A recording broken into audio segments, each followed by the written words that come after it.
गोर लगै छी। हम चमचम मैथिली गीत में अहाँ सबके स्वागत करै छी। आइ हम एगो पराती कहै छी, सब गोटा मिल के देखब और हमर चैनल के सब्सक्राइब, वीडियो के लाइक जरूर कर देबै। नीको नै लागैया बोनबा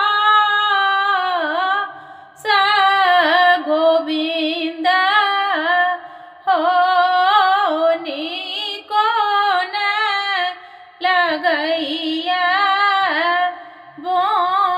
बनवास अयोध्या नगर सान राजा हम ते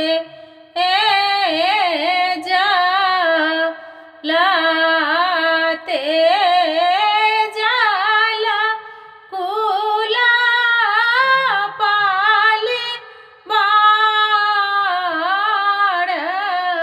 गोविंद हो, नीको नै लगैया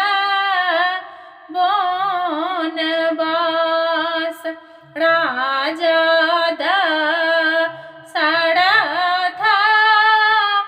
सान बाप हम ते जाला रानी कौशल्या सान माए गुरु हो, नीको नै लगैया